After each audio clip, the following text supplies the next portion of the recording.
Pendant des siècles, les Moken ont vécu librement le long des côtes de la Thaïlande et du Myanmar. À bord de leur kabang, leur bateau maison, ils se déplaçaient d'île en île, se nourrissant des fruits de la terre et de la mer. Devenus sédentaires, les Moken n'ont pas perdu le goût du voyage. Dès qu'ils le peuvent, ils embarquent avec femmes et enfants pour un périple de quelques jours ou de quelques semaines, perpétuant un mode de vie qui a forgé leur identité et leur culture.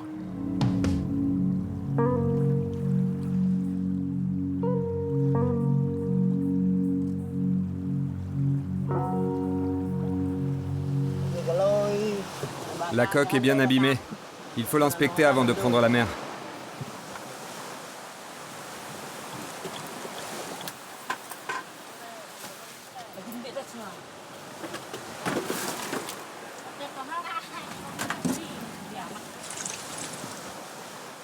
Regarde, Marc.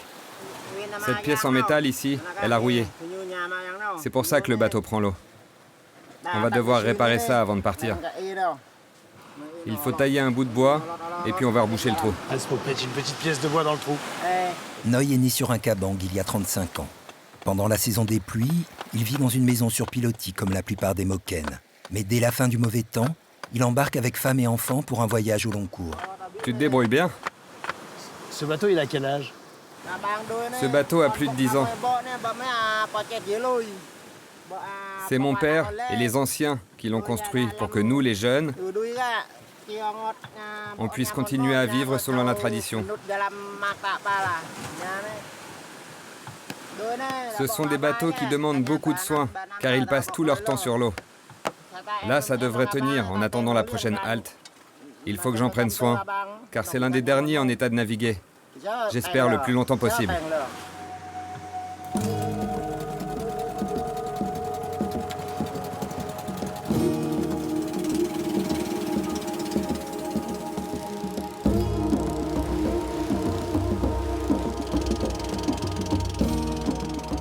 J'embarque sur le kabang de Noy avec sa femme, ses 2 enfants et leur grand-mère.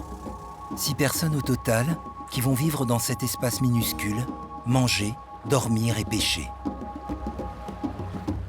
Pour les Moken, le kabang est bien plus qu'un bateau. C'est leur lieu de vie. Tout ce dont ils ont besoin est là, réduit à l'essentiel.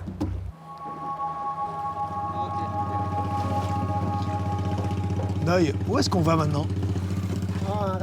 Je peux pas te dire précisément où on va, parce que je le sais pas moi-même. J'aime bien être libre et décider au jour le jour où je veux aller. J'ai pas vraiment d'itinéraire. On va naviguer entre les îles qui nous entourent et on s'arrêtera si on a besoin de quelque chose. C'est libre? Oui, tu es libre et tu laisses le kabang te guider.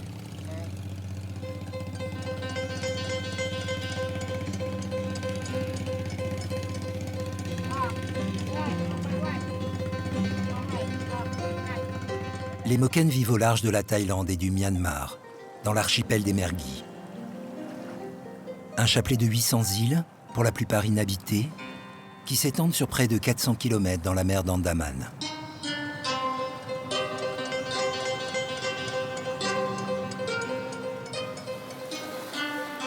Vas-y, mamie, toi tu t'occupes des fils. Il faut déplier la voile d'abord. Allez, on peut la lever. Ok. On hisse la voile. Ah, ça marche bien. Marc, c'est parfait. En route.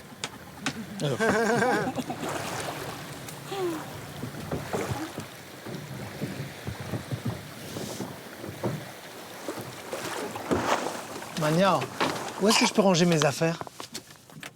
Là, ici. Ouais, c'est astucieux. Hein. Tout là. C'est ici que nous rangeons nos affaires. Comme ça, elles sont au sec. On appelle cet endroit le ventre du bateau. Devant, c'est la bouche, car c'est de là que l'on remonte après avoir pêché. Et à l'arrière du bateau, on appelle ça le colon, car c'est là que tu vas faire tes besoins. En fait, c'est comme un être vivant. Pour nous, c'est plus qu'un bateau. C'est lui qui te donne la vie. Moi, par exemple, je suis né sur un kabang. Et grand-mère aussi. C'est sur un kabang qu'on passe une grande partie de sa vie. Alors le kabang, c'est comme un corps dans lequel on vit. Le kabang moken, si tu prends soin de lui, il pourra t'emmener où tu veux.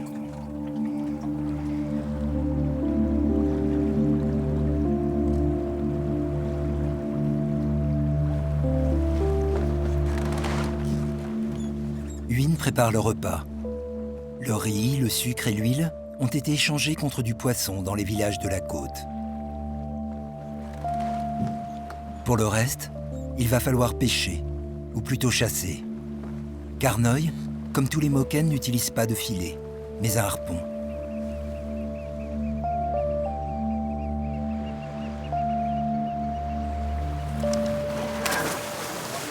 Vas-y, tu peux accrocher.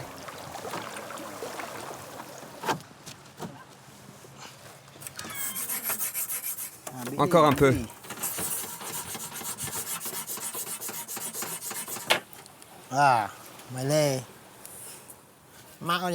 C'est important que ce soit le plus tranchant possible. Comme ça, les poissons sont transpercés et ils ne peuvent pas s'échapper.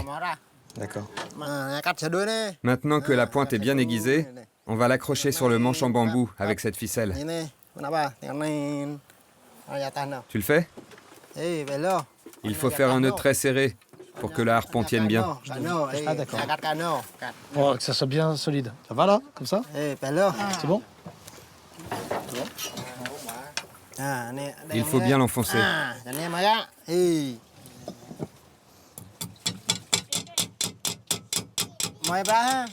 Tu te débrouilles pas trop mal. C'est un bon début. Bien sûr, si tu avais commencé enfant à faire tout ça, tu serais plus fort aujourd'hui.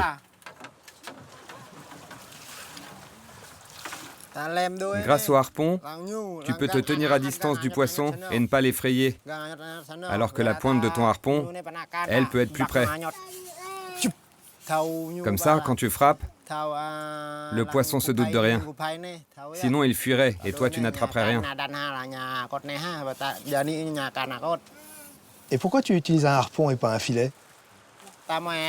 J'ai juste besoin de quoi nourrir ma famille. Quand tu utilises un filet, tu attrapes tellement de poissons que tu ne peux pas tous les manger. Et tu dois en jeter.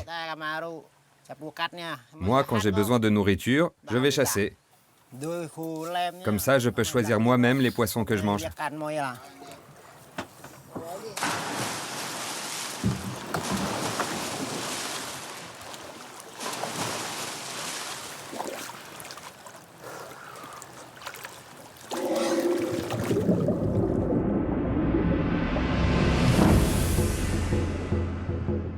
Les fonds sous-marins de l'archipel sont tapissés de récifs coralliens, peuplés d'oursins, d'étoiles de mer, d'anémones, de gorgones et d'une myriade de poissons aux couleurs chatoyantes.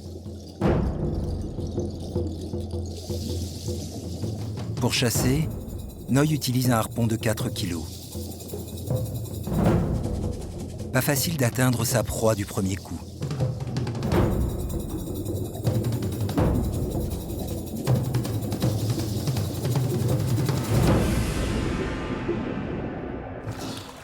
Dommage, il était gros celui-là.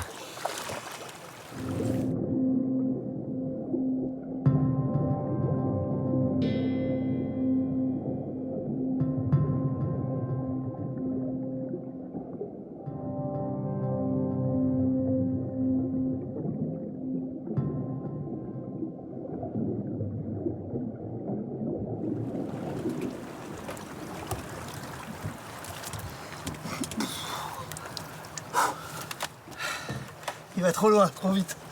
Je peux pas suivre. Oui, la pêche sous-marine, c'est dur physiquement. Les poissons vont vite et ne se laissent pas facilement attraper. Aujourd'hui, je suis un peu triste, car je n'ai plus la force de nager et de retenir mon souffle. Moi, ce que j'aime sous l'eau, c'est que personne ne vient te parler ou te demander de faire quelque chose. Tu ne vois plus ni la terre, ni le bateau. Tu es dans un autre monde.